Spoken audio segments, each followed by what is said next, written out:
Lisa, Daddy got you cake. Yay! Thanks, Daddy. Can I see it? Today is our 4-year-old daughter's birthday. Even my often swamped husband made it home early. So we're having a birthday celebration as a family. But as Lisa excitedly opened the box, she burst into tears. The next moment, she suddenly starts crying. This isn't for me. What? I take a closer look at the tasty strawberry cake, especially the chocolate flake on top. To my surprise, another girl's name is on it. What happened here? I shot Brian a puzzled look, but he's visibly thrown off. My name is Erin, a 33-year-old working mom. I work at City Hall. I've always been in a hectic department and have been a diligent worker. Before I realized I was in my late 20s without a boyfriend. That's when I decided to sign up with a matchmaking agency. There, I met Brian, who later became my husband. Brian is a corporate guy at a big company. From our first interaction, he was sweet to me, and he was a true gentleman on our dates. I quickly fell head over heels for him. Soon after, we started dating, and a year later, we got engaged. Both our families were thrilled for us, and we had our wedding and got our marriage certificate. That evening, he said to me, Erin, let's start a happy family together. Yeah, I love that. How many kids are you thinking? Whoa, jumping the gun there. But definitely 2. I want a household filled with laughter. Sounds like a plan. About 6 months into our marriage, I discovered I was pregnant. He was ecstatic and stood by me throughout the pregnancy. Eventually, I gave birth to our first daughter, Lisa. Both our families were over the moon about Lisa. In that moment, I felt on top of the world. Both our folks live quite a distance from us, so we decided to raise Lisa by ourselves. I took maternity leave, but he couldn't because of his job. But this proved to be tougher than we anticipated. Lisa would often cry at night and was pretty demanding. She'd calm down when held, but would wail the second she was set down. I ended up cradling her nearly non-stop. While my husband started off helping with our baby, he slowly backed off. He even got to where he'd say, She's too noisy. Can you get her to stop? Babies cry. I'm doing my best here, I replied as I comforted Lisa, but he remained upset. I have work in the morning. I need some sleep. I haven't slept properly in days. Can you pitch in every now and then? Why? I'm working all day. But she's our daughter. He didn't let me finish, just sighed loudly and left the room. I had read in parenting articles that it's common for couples to clash when dealing with a new baby. I foolishly thought we'd be the exception. I never dreamed our relationship would get this tense. While dealing with our relationship issues, I faced the immediate challenges of motherhood. A year after her birth, Lisa was still a handful at night, and I was close to my wit's end. While I absolutely adore her, the sleep deprivation and lack of personal time wore me out. Brian barely chipped in with Lisa, leaving me to shoulder most of the parenting. After 2 years of maternity leave, I came to a decision. I think I'll head to my parents for a bit with Lisa, I told Brian. My mom had recently retired and was available. And rather than her traveling to us, I thought I'd take Lisa and stay with my parents for a few months. He looked almost relieved when I told him. That's a great idea. If your mom's willing to help, that's a weight off. Go ahead, he said, without any hint of missing either Lisa or me. Yeah, I'll keep you posted about her through emails. You'll be by yourself. Are you good with that? I lived on my own for a while, so I'll be okay. Just go and enjoy your time with your folks. Thanks. With that, I chose to head back to my parents' place for 3 months with my 1-year-old daughter. Honestly, staying at my parents' was pretty relaxing. With them helping out, I could catch up on sleep and even have some me time. It felt so good to finally sip tea at a coffee shop after what felt like forever. Lisa began to smile more, and her nighttime crying gradually decreased. This was a much-needed break for me. While at my parents', I often sent Brian pictures of Lisa. He didn't always respond, but when he did, he'd mention how adorable she looked, which comforted me. After the 3-month stay, I felt refreshed and more confident in taking care of Lisa. I couldn't wait to see Brian. With that excitement, I headed home. As I had hoped, Brian welcomed us with a smile, saying, "Good to have you back." He seemed more rested too. Over dinner, we discussed how Lisa had been doing over the past few months. Then something stood out to me. "Where's your wedding ring?" He'd always worn the band we got when we married, but now it was gone. "Well, the thing is, I lost it," he confessed, looking uneasy. I replied, taken aback. "Really? Should we get you a new one?" "No, we'll have childcare expenses. We're still married, ring or no ring. Is that okay?" "Yeah, I suppose. These things happen." After that, he never wore his wedding ring again. Around the time I got back from my parents, he began claiming work had ramped up, and he was seldom home. He put in extra hours almost every weekday, and often went out on weekends for work. He didn't pitch in with housework or childcare, leaving all of it to me. Yet through all the chaos, I never questioned him. Time sped up, and soon Lisa was nearing her 4th birthday. She can now recognize the alphabet and has become quite the talkative and bubbly kid.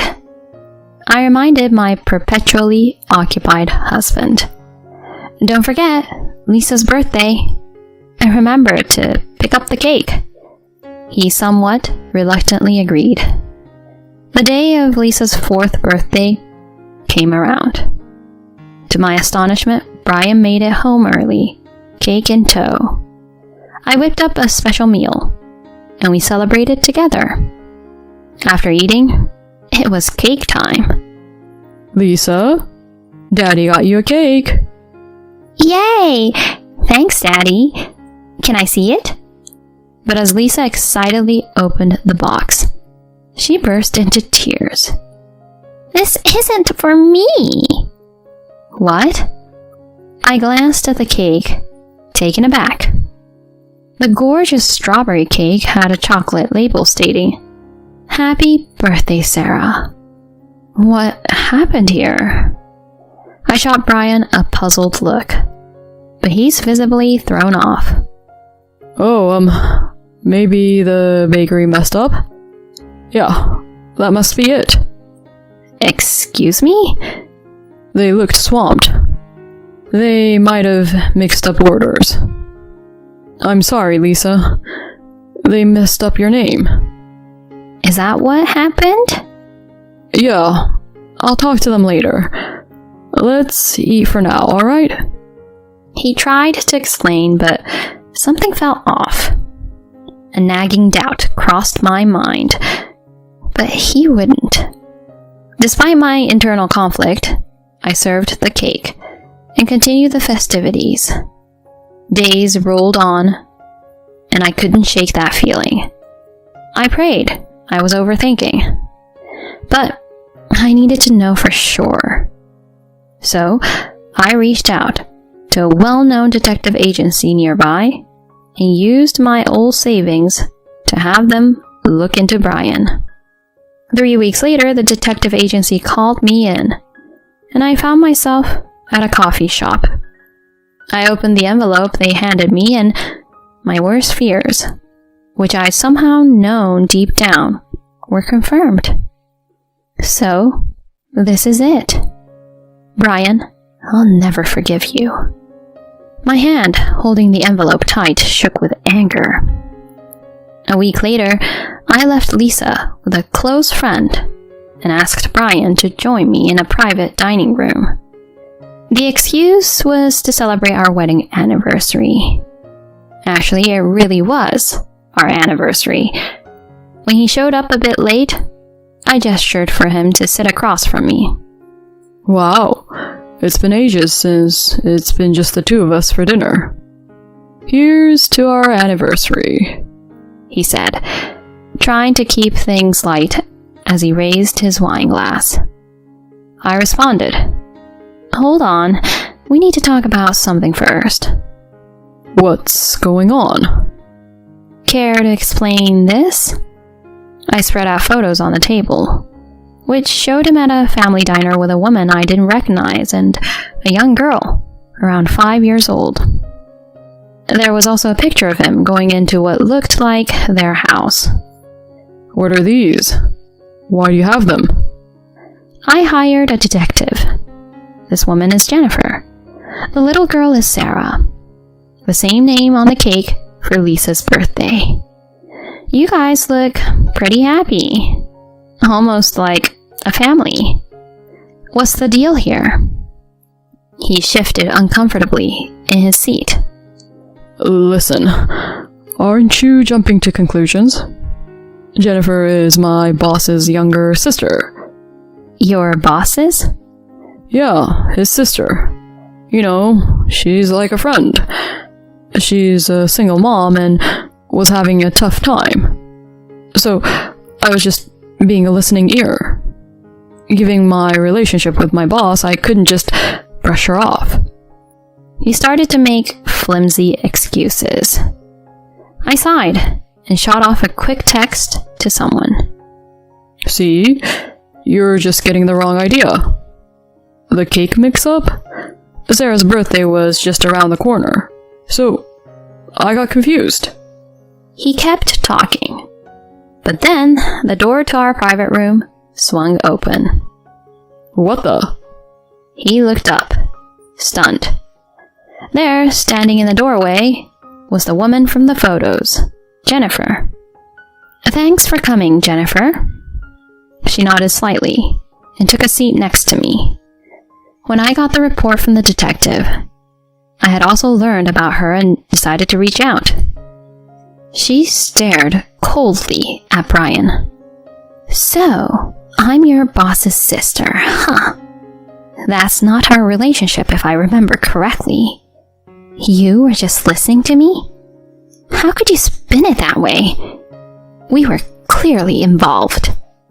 You even stepped in as a father figure for Sarah.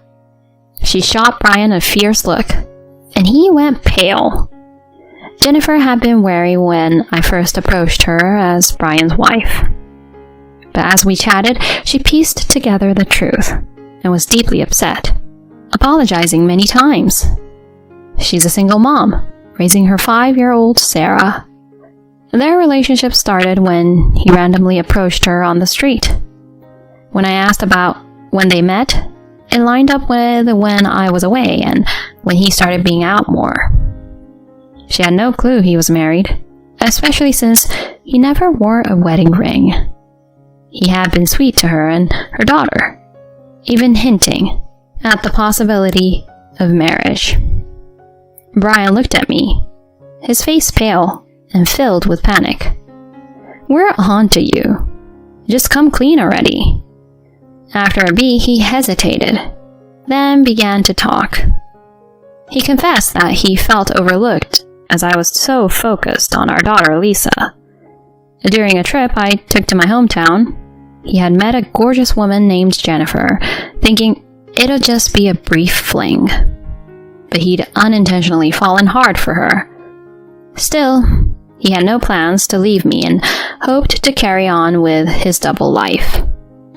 I whispered sharply, "Did you really think you could pull that off?" My words clearly unnerved him. Jennifer jumped in. "Brian, how could you lie to both of us? I could take you to court for pretending to marry me." "Take me to court?" he blurted out, looking alarmed. She went on. "Plus, you lied about where you work. You're at XX Company, aren't you?" "Well, I mean..." "You're familiar with Garrett Enterprises, right? Paul Garrett runs it." "Huh?" He looked totally lost. "Yeah, we do business with them. What's that got to do with anything?" "Did you forget my last name? The guy heading Garrett Enterprises? That's my dad." Turns out he had inadvertently started a relationship with the daughter of a key business associate. "I had no clue. There are plenty of Garretts out there. How was I supposed to know?" he muttered. But she wasn't done. "My dad's really close to both me and Sarah. When I filled him in on your antics, he was mad.